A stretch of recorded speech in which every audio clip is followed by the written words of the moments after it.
Bismillahirrahmanirrahim. Alhamdulillahi Rabbil Alamin. Wassalatu wassalamu ala rasulihil karim Sayyidina wa Habibina Muhammad wa ala alihi wa sahbihi ajma'in. Amma ba'd. Assalamualaikum warahmatullahi wabarakatuh. Mga kapatid sa pananampalatayang Islam at sa mga kababayan namin na hindi pa po Muslim, ngayon ay magbabahagi na naman tayo ng isa na naman sa miracle o himala ng Quran kaugnay sa honeybee o pukyutan o bubuyog na lumilikha o gumagawa ng honey o pukyutan o pulot-pukyutan. Ngayon, alam niyo po ba na bago lang nila natuklasan na isa sa mga nilikha ng Allah subhanahu wa ta'ala dito sa mundo na hindi naman tao kundi isang hayop o insekto na namumuhay sila na parang pamumuhay ng tao. At ito po ang sinabi ngayon sa pag-aaral. Basahin natin ang sinabi nila sa pag-aaral kaugnay sa honeybee o bubuyog. Ito po ang nakalagay.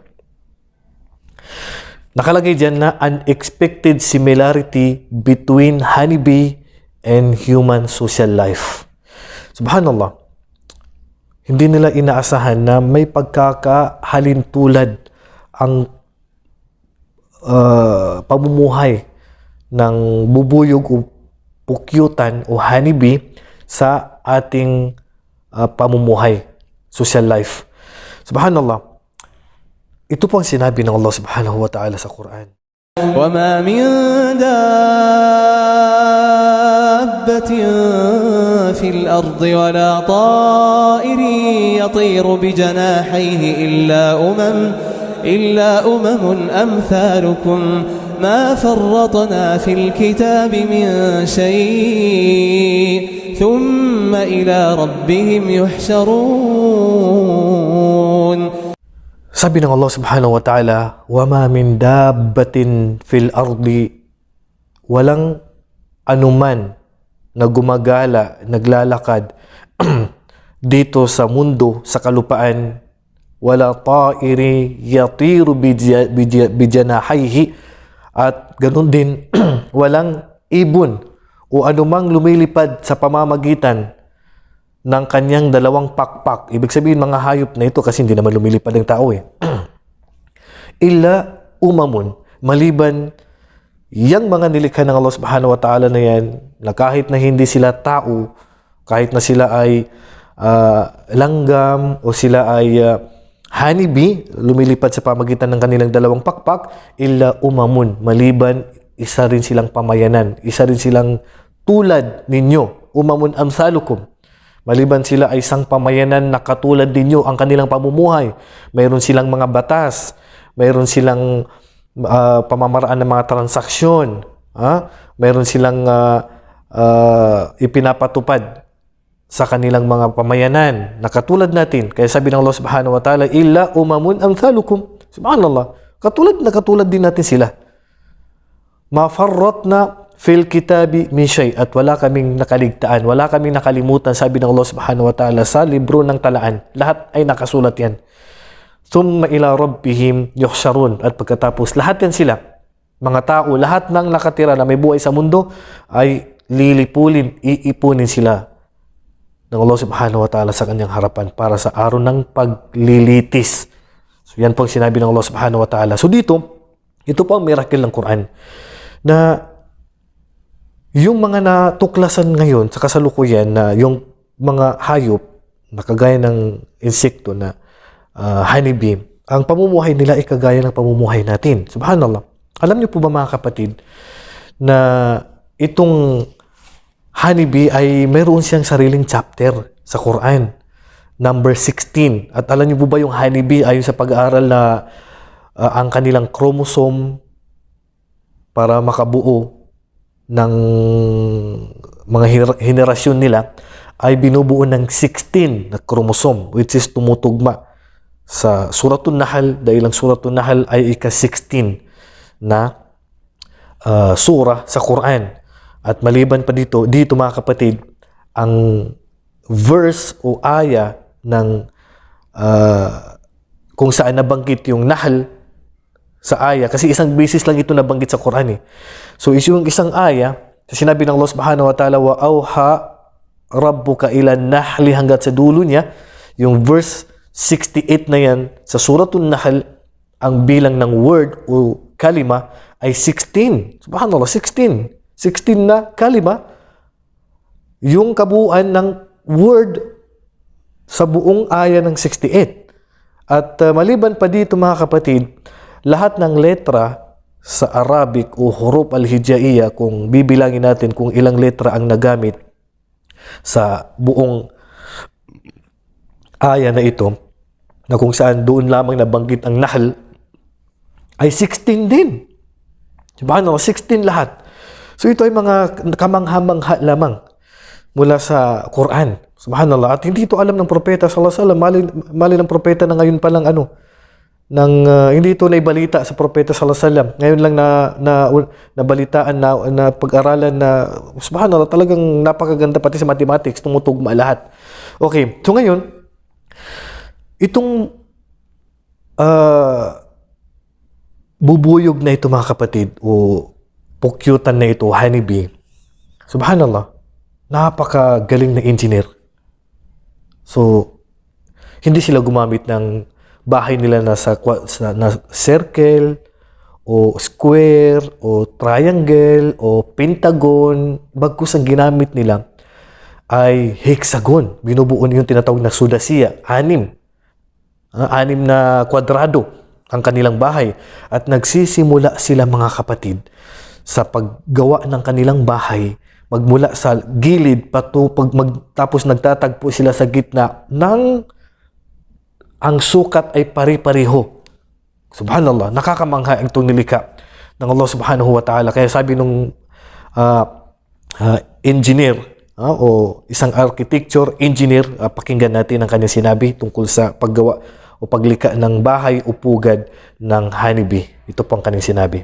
Have you ever wondered why bees construct hexagonal honeycombs rather octagonal or pentagonal? Mathematicians were looking for the answer to this question, and they reached to an interesting conclusion. A hexagon is the most appropriate geometric form for the maximum use of a given area.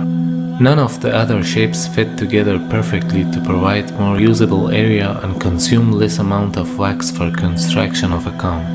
The bee's honeycomb is an amazing piece of engineering, but why have they evolved to produce this hexagonal pattern? Well, actually, they don't have too many choices. If you try to put pentagons together, for example, they just don't fit together nicely, or circles leave lots of little gaps. If they want to produce a network of regular shapes which fit together neatly, then you've really only got 3 options. You can do equilateral triangles, or you could do squares, or you can do the bee's hexagons. But why of those 3 does the bee choose the hexagons? Well, it turns out that the triangles actually use much more wax than any of the other shapes. Squares are a little better, but it's the hexagons which use the least amount of wax. It's a solution that was only mathematically proven a few years ago. So the bees use the most appropriate form possible. The method used in construction of honeycomb is also very amazing. Bees start the construction of the hive from 2 or 3 different places and weave the honeycomb simultaneously in 2 or 3 strings. They start from different places. The bees create a number, construct identical hexagons, and then weave the honeycomb by combining these together and meeting in the middle. The junction points of the hexagons are assembled so deftly that no defect can be found in the structure of honeycomb. Look at it's perfect. Yeah. Hexagons here. Yeah, it is amazing. And the hexagon is a very strong structure.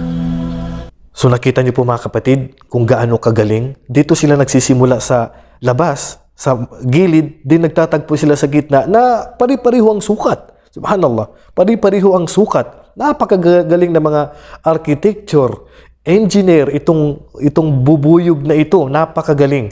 Kaya ang ginamit nila na sukat ay hexagonal pattern, hexagon, kasi yan daw po ang pinakamatibay na paraan ng paggawa ng kanilang bahay. Subhanallah. Sino ang nagturo sa kanila yan kundi ang Allah subhanahu wa ta'ala. At basahin natin ang sinabi ng Allah subhanahu wa ta'ala kaugnay sa hanibi na ito na binanggit ng Allah sa Quran, na meron silang sariling chapter which is Suratun Nahl. Ito po ang sinabi ng Allah subhanahu wa ta'ala sa Suratun Nahl aya 68. Ito po. أعوذ بالله من الشيطان الرجيم وأوحى ربك إلى النحل أن اتخذي من الجبال بيوتا ومن الشجر ومما يعرشون ثم كلي من كل الثمرات فاسلكي سبل ربك ذللا يخرج من بطونها شراب مختلف ألوانه فيه شفاء للناس إن في ذلك لآية لقوم يتفكرون. So sinabi ng Allah subhanahu wa ta'ala, wa awha rabbuka ilan nahl. Wa awha, ang Allah subhanahu wa ta'ala ay nagbigay ng direksyon, nagbigay ng gabay.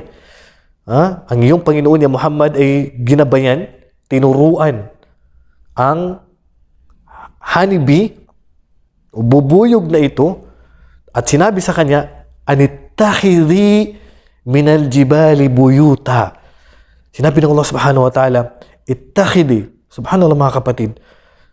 Kung titingnan natin yung kalima dito, yung pautos dito, pambabae, feminine.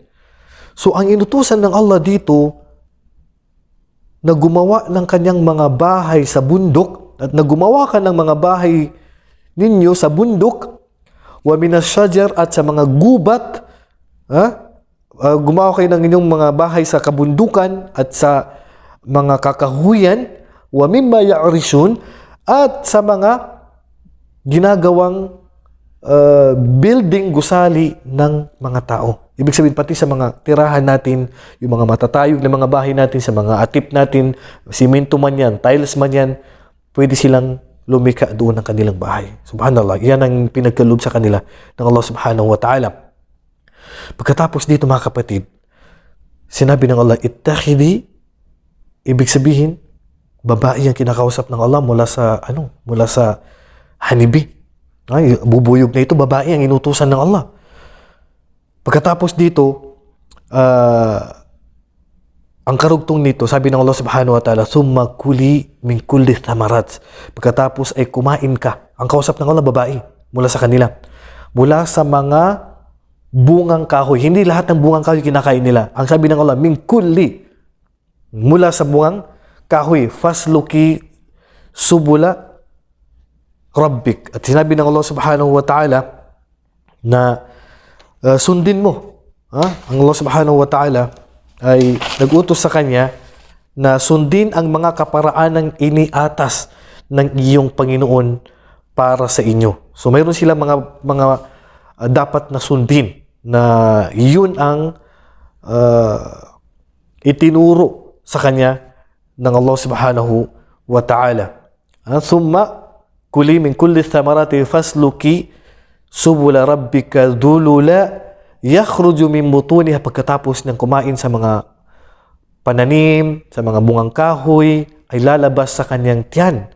So lahat ng lalabas sa kanyang tiyan, syarabun, isang inumin, mukhtalifun alwanuhu, na magkakaiba ng kulay. So iba't iba talagang kulay ng honey, mga kapatid. Fihi shifaa'un linnas. At ito pa ang isang miracle dito, na ang honey ay mayroon dito ang gamot sa mga tao. Sa anumang karamdaman nila ay mayroon ditong gamot. Inna fi dhalika laayatan liqaumi yatafakkarun. At katotohanan na ito ang tanda sa mga taong ginagamit ang kanilang pag-iisip. Kasi kung gagamitin ang ating pag-iisip, mauunawaan natin na walang makakapaglikha ng ganitong uri ng nilalang maliban sa isang tunay na Diyos na karapat dapat sambahin, ang Allah subhanahu wa ta'ala. Dito mga kapatid, ating pagnilay-nilayan, unawain yung aya na to.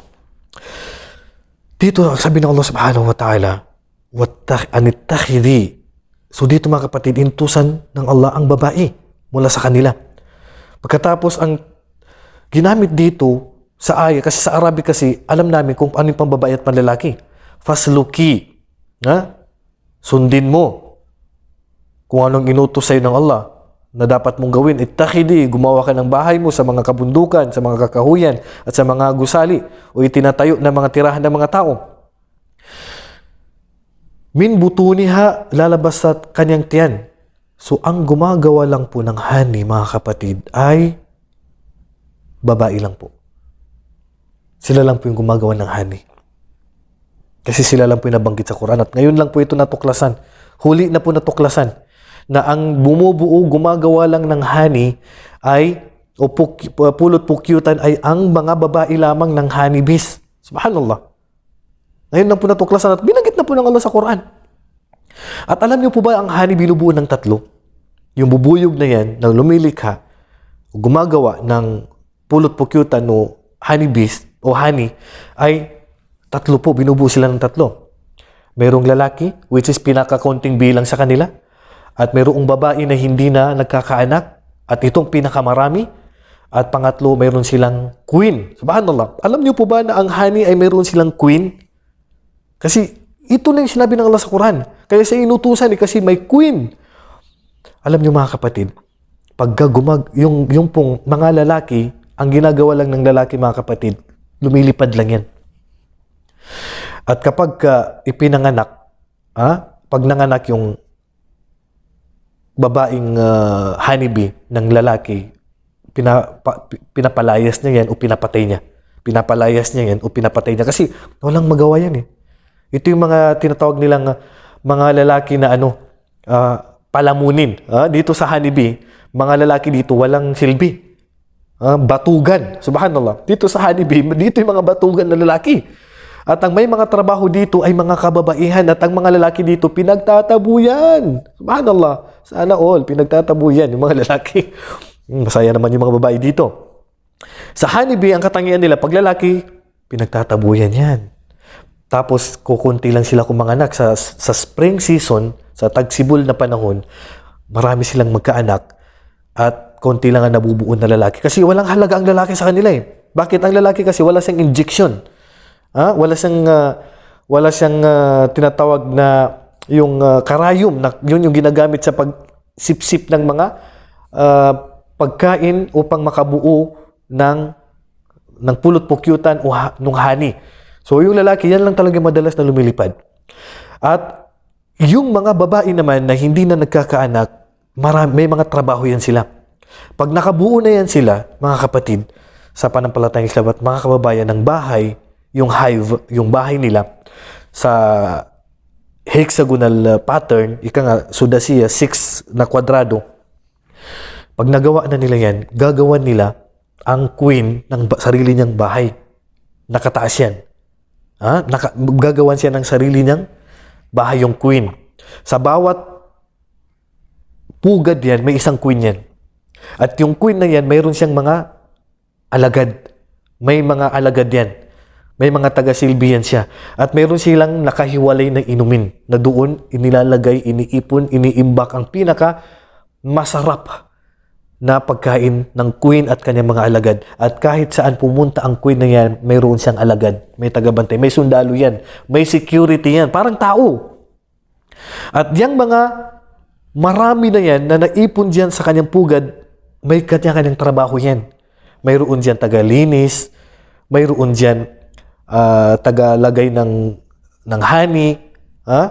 So, mayroon dyan mga bantay. Subhanallah. So, puro babae lahat yan. Walang lalaki dyan, mga kapatid. Kasi ang lalaki, wala namang ginagawa yan. Batugan ng lalaki dyan. Tinataboy ang lalaki dyan. At kapag mayroon dyan sa kanila na hindi masipag sa mga honey na yan, pinapatay ng queen, ng reyna.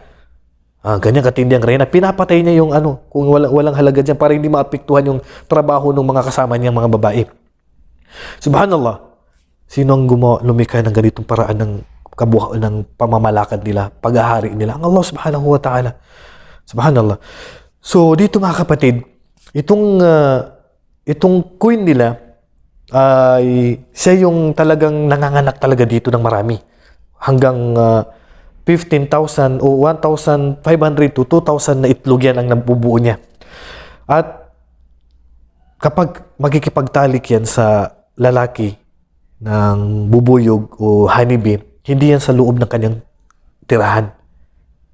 Lalabas yan, lilipad yan. At dapat makalipad siya sa loob ng 4 weeks. Kasi pag hindi siya nakalipad sa loob ng 4 weeks, hindi na siya sisipingin ng lalaki. Yan ang katangian ng honeybee na yan. At sabi nga ni Albert Einstein na yung queen na ito ay nabubuhay lamang sa loob ng 4 na taon, then namamatay na siya.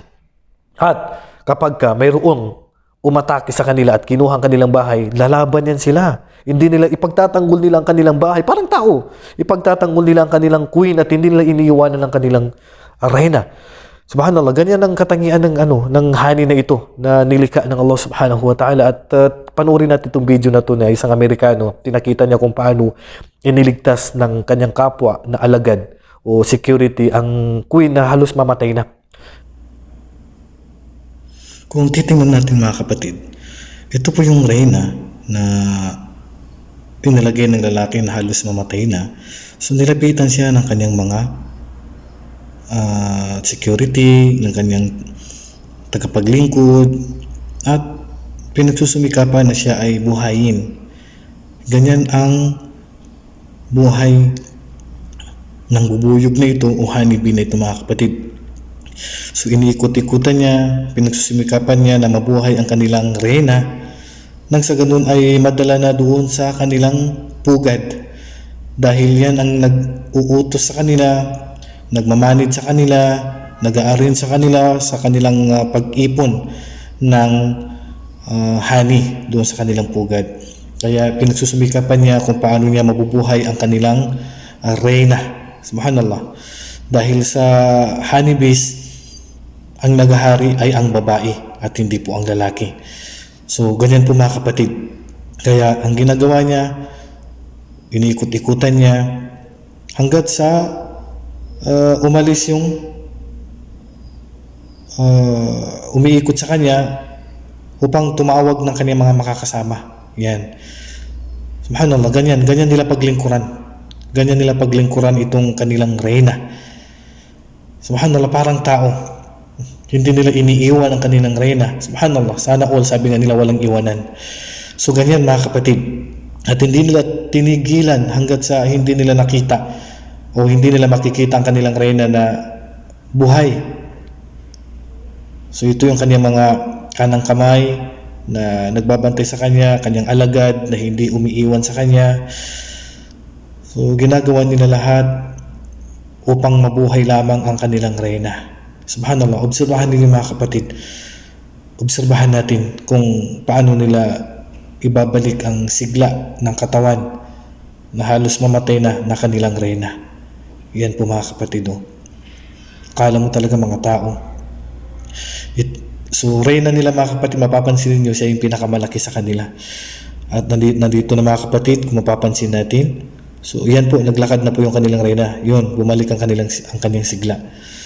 So ang gagawin ng lalaki na ito, ibabalik na niya ang kanilang reyna sa kanyang lagayan upang makapagtrabaho na sila ng mabuti at makabuo ng honey. At bakit? Kasi sa Wikipedia, nabasa ko na mayroong tinatawag na nurse bees. Mga nurse. May mga nurse sila. Subhanallah, mga nurse na, kumbaga, sila yung talaga na maglinis, maglagay ng honey o anumang mga gawain para sa kanila diyan sa kanilang pugad. Subhanallah, ito yung nakakamangha dito sa nilikha ng Allah subhanahu wa ta'ala na ito. At nabubuhay ito sila sa lahat ng lugar mga kapatid. Lahat ng lugar. Sa lahat ng bansa, sa taglamig, sa mga lugar na taglamig, sa lugar na tag-init. Pagka tag-init, ginagamit nila ang kanilang pakpak sa pagpapalamig. Kaya nagiging aircon. Kaya pagka sila ay pumasok sa mga puno, kahit gaano kainit yan, marinig mo napakaingay kasi nag-aircon sila gamit ang kanilang pakpak. Kaya pwede sila kahit na mainit. Pag naman sila ay nasa taglamig na lugar, hindi masyado silang lumilipad, hindi nila masyadong ginagamit ang kanilang pakpak. At nag-iipon yan sila doon sa gitna, pinapalibutan nila yung queen at umiinom sila doon mismo sa kanilang honey kasi upang magkaroon sila ng mainit na temperatura laban sa taglamig. At totoo naman yan dahil ang honey ay nagpapainit ng katawan. Sa mga lalaki na gustong magpalakas, magpainit ng kanilang katawan, honey ang katapat niyan. So yan po mga kapatid sa panampalatayang Islam at sa mga kababayan, ang isa sa miracle ng Quran na ngayon lang po natuklasan na kung saan babae lang po ang gumagawa ng honey o pulot bukyutan samantala ang lalaki ay mga batugan kasi wala silang injection. Ibang injection lang ang kanilang nagagawa sa queen upang makipagtalik lamang. Pero yung injection na ginagamit sa pag-ipon ng mga pagkain, pag-imbak upang gawing honey ay wala sila noon. Yan. So, ang mga gawain lumilipad lang yan, kumakain. Yan yung mga lumilipad. Pinagtatabuyan kasi sila. Kaya yung mga nandyan sa naiipon sa kanilang bahay, sa pugad, babae lahat yan. At nandun sa kanila ang reyna. At yung reyna na yan, pag nandyan yung reyna, nakakabuo sila ng magandang uri ng honey at may iba't ibang kulay ang honey na ito. Subhanallah. Yan ang Allah subhanahu wa ta'ala. Kaya sabi ng Allah subhanahu wa ta'ala, fatabarakallahu ahsanul khaliqin, at purihin ng Allah subhanahu wa ta'ala na siyang pinakamahusay na tagapaglikha. So, sino pa bang karapat na dapat na sambahin kundi ang Allah subhanahu wa ta'ala. So, hanggang dito na lamang. Wallahu a'lam wa sallallahu ala nabiyyina Muhammad wa ala alihi wa sahbihi ajma'in. Assalamu alaikum wa rahmatullahi wa barakatuh.